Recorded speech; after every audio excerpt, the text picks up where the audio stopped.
@radiocity107.1.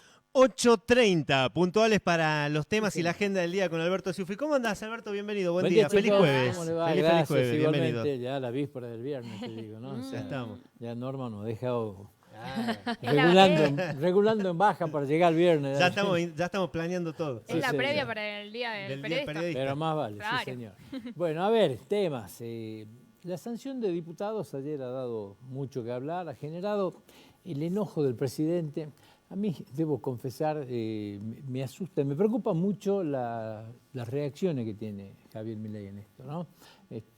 Creo que hay un apoyo masivo de muchísima gente a pesar de la crisis que estamos viviendo, pero estas cosas, esta destemplanza del presidente no ayuda en nada. Uno se imagina otro tipo de situación, o sea, no hay ninguna necesidad para decir que va a vetar la ley que salga, de decir me importa tres carajos. No hay ninguna necesidad de usar ese tipo de vocabulario, de agredir a diputados y senadores, porque muchas de estas cosas que están pasando son vendetas. En la política muchas veces esas cosas se guardan y en algún momento se facturan y a veces terminan obstaculizándose cosas producto de esta factura. Hoy hay un enojo grande. No había necesidad ayer de decir esto. No había necesidad ayer, porque él tranquilamente puede decir, vamos a vetar este tema porque cualquier norma tiene que tener a su vez los recursos necesarios para cubrirla. La ley en ningún lado dice de dónde van a salir los fondos, por lo tanto la voy a vetar porque no tiene la asignación. Bueno, hay mil maneras de decir lo mismo, pero de una manera no agresiva, no agrediendo a la gente, digamos, como agredió en este momento a los diputados. Habló ayer del tema de los sueldos también, en forma complicada. Han llevado los sueldos a ¿cuánto? 2.200.000. No es que se han subido los salarios como si fuera gente que tiene que ir de todo el interior a vivir a Buenos Aires. Bueno, honestamente, habló de los 50.000 más que va a despedir. Son 50.000 familias, son 50.000 personas. O sea, ¿por qué meterlo ahí en el medio? Porque dio la sensación como decir, me sacan esta norma, voy a echar a 50.000. Queda como esa sensación volando en el aire y hoy hay mucho dolor en la Argentina, producto de lo que está pasando. Entonces, no hace falta esa destemplanza, no hace falta salir a lo loco, hay muchas cosas que realmente puede tener algunas razones, pero hay otras formas de decirlo. Lo de ayer me preocupa mucho, esas actitudes del presidente de la República me preocupa mucho, ¿sí? Pero bueno, qué sé yo, es la forma, digamos. Ayer también renunció a su jubilación, es una actitud, bueno, está bien, es una actitud política, digamos, que vos podés ponerla por el tema de las jubilaciones de privilegios, ¿sí? Ahí hizo este tema. Pero la crítica realmente, hay otra manera de hacerlo. Lo de ayer ha sido un exceso y cuidado, porque está muy cerca de los 2/3 los sectores opositores y le pueden sacar en el Senado, ¿no es cierto? La norma se va a aprobar en el Senado, él lo podrá vetar, pero no se olviden que han estado ahí a 9 legisladores de lograr los 2/3, o sea que esto sería también un rechazo muy fuerte que termine la Cámara de Diputados insistiendo, será después del veto, o sea, y es un presidente que hasta acá no ha sacado ninguna ley. Esto es cierto, o sea, estos obstáculos tienen mucho que ver con esto. Hay un cambio muy importante en la gestión de Milei con la llegada de Franco, pero hay que consolidar ese cambio. Esto significa diálogo, consenso, construcción de a poco. La política es eso, o sea, la política no es estar todos de acuerdo en lo mismo, pero es saber dialogar y saber acordar para que las cosas avancen. Y no están avanzando.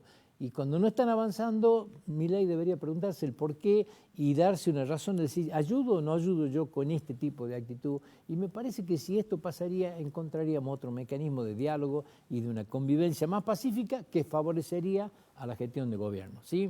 A ver, ayer la Iglesia ha tomado una decisión que para mí, y se los comparto con ustedes, es la crítica más grande que podía haber hecho la Iglesia. Ayer la Iglesia, en hora de la tarde, Javier García Cuerva abrió las puertas de la catedral a metros de la Casa Rosada, en el pasillo central puso mesas y abrió un comedor para dar de comer a la gente. Eso, sin decir ninguna palabra, es la crítica más dura que ha hecho la Iglesia ayer a la gestión de Javier Milei.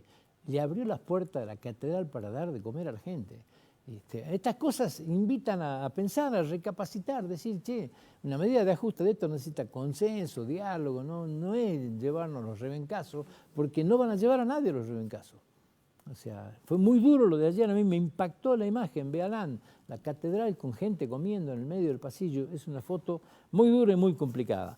Entró un proyecto del diputado Jorge Rizzotti ayer que tiene que ver con la redistribución, porque acá no hablamos de distribución, es redistribuir lo que hay, ¿sí?, de los fondos para el transporte público de pasajeros al interior del país. Hoy, o sea, era injusto en todo lo que hemos vivido en los años anteriores, porque el 85% iba a parar al AMBA y el 15% iba a parar al interior. Hoy va el 100 al AMBA y el 0 al interior.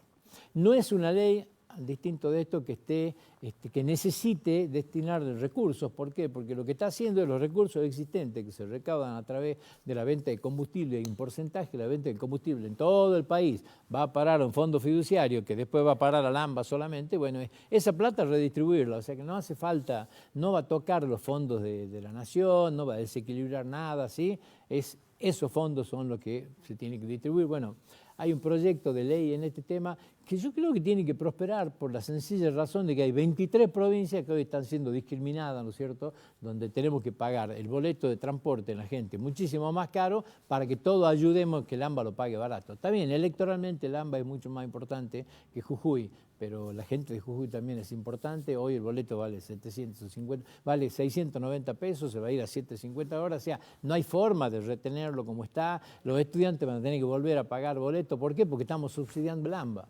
Yo creo que este proyecto tiene que funcionar, tiene que haber un equilibrio, pero en el cronograma de Nación no está puesto la redistribución esta, va a tener que salir algún tipo de sanción de ley. Vamos a ver qué pasa. El proyecto ya entró y es de un diputado jujeño.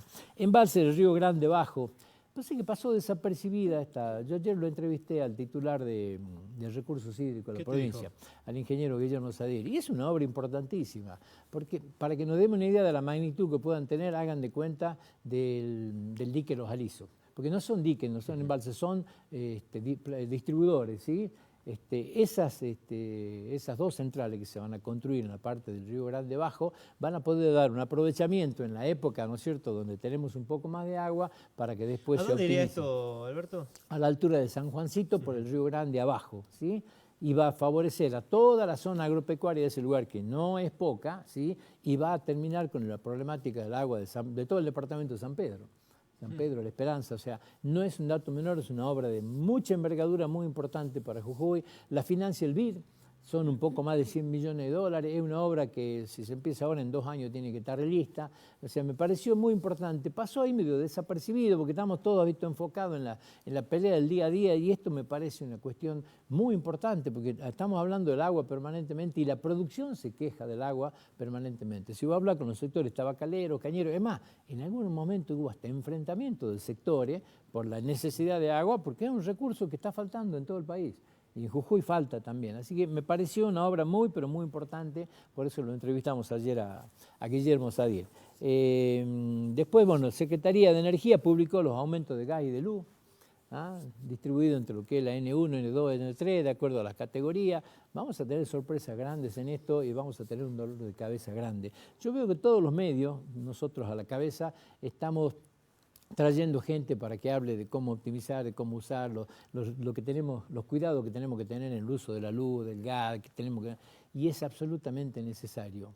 Vamos a empezar a vivir una instancia, porque lamentablemente ustedes que tienen 36 y 37 años han crecido y han vivido donde nunca han tenido idea lo que es tener una política energética con cuidado. ¿Por qué? Porque la luz, el agua y el gas no valían nada. Nos daba lo mismo. Bueno, sí. Ahora vamos a tener que empezar a cambiar el chip y darnos cuenta que, como en muchos lugares del país, casi todos los lugares del mundo, son recursos caros.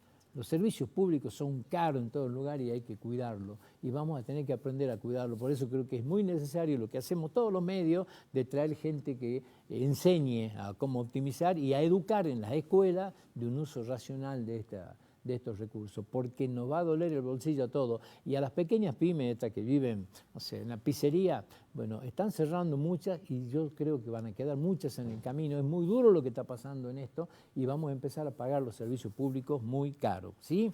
¿Dónde está? ¿Con qué seguimos? El tema de la nafta, bueno, cada vez más difícil la nafta, ¿no? Cada vez más cara. Yo saqué un detalle ayer que publicaron, siempre decían la nafta tiene que valer $1. Es cierto, la nafta tiene que valer $1, que es el valor que vale en todos lados. ¿Cómo es en América la nafta? En Uruguay la más cara, $2.02. Chile $1.54, Perú $1.28, Argentina $1.20. O sea, ya hemos pasado ese dólar, digamos, ¿sí? Y sin embargo hay un horizonte de aumentos todavía.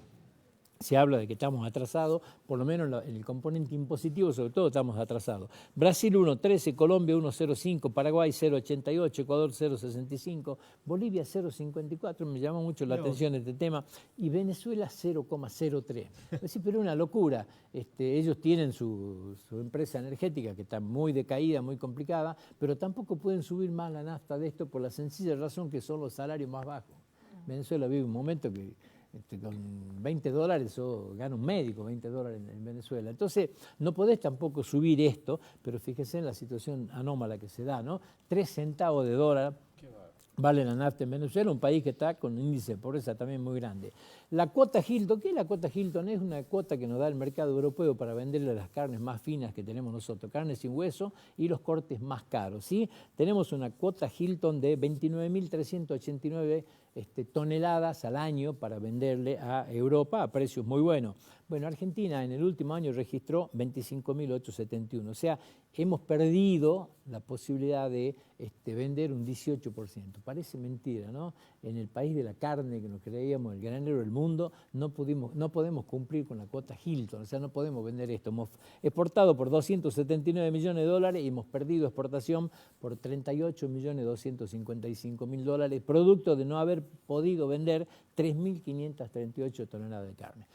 ¿Merecemos sanciones por esto? No, no se sanciona inmediatamente, no es que tenemos una multa por no haber entregado, pero sí puede pasar de que si 2 años consecutivos no cumplimos con esto, esa cuota no la bajen. ¿En serio que Argentina no puede exportar carne de calidad en esto los productores? Hay que analizar qué está pasando y hay que saber escuchar, algo raro está pasando, ¿sí? Éramos el granero del mundo, nos caracterizaban por la carne y hoy resulta ser de que Uruguay y Paraguay nos pasan por arriba. Bueno, tenemos que pensar porque no podemos seguir perdiendo este tipo de cosas. Un estudio que hace la AFIP,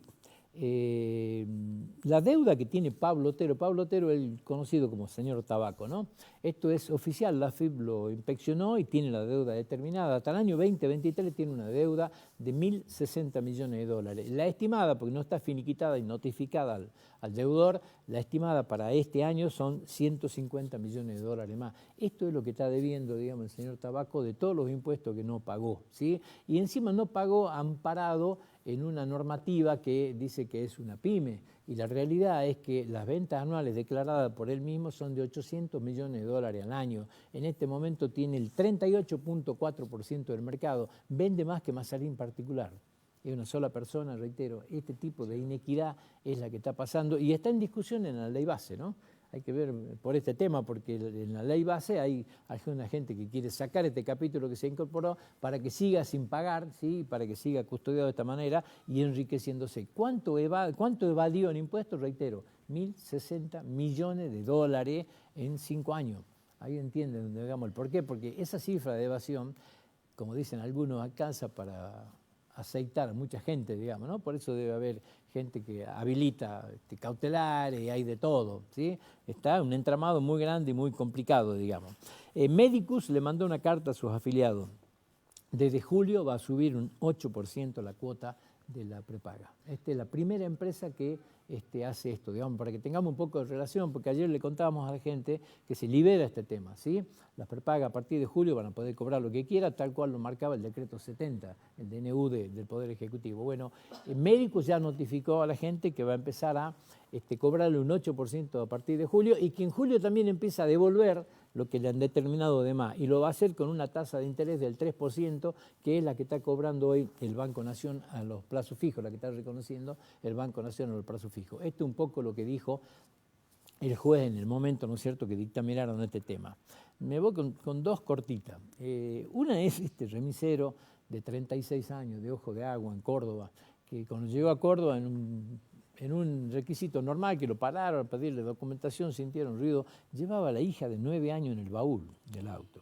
O sea, viajó todo el viaje con la hija en el baúl. Una cuestión, la verdad, Argentina tiene este tipo de cosas, nunca nos dejamos de asombrar. Estaba haciendo un trabajo, llevaba 3 personas en el auto y la hija en el baúl porque dice que no entraba en el auto. Ahora, 3 personas que van ahí que aceptan que pase una cuestión de esta, pero no va a decir que no se han dado cuenta que metió a la hija de 9 años atrás en el baúl. Él le dijo a la policía que no tenía con quién dejarla y sí o sí tenía que llevarla, y como no podía llevarla adentro, la llevó en el baúl. son cosas que la verdad parecen bizarras, parecen de reírse. Ahora uno se imagina a la hiena y se imagina a la criatura dentro de esto. Una persona que es capaz de hacer esto, ¿cómo la trata la criatura en el día a día, en la casa? No es una pregunta para hacerse. La verdad, al principio me causó gracia el tema cuando leí la noticia, dije, no, parece una cosa bizarra, pero la tengo que comentar, porque realmente es, ¿qué nos pasa en la cabeza, no? ¿Qué es lo que nos está sucediendo? Y me voy con algo muy cortito.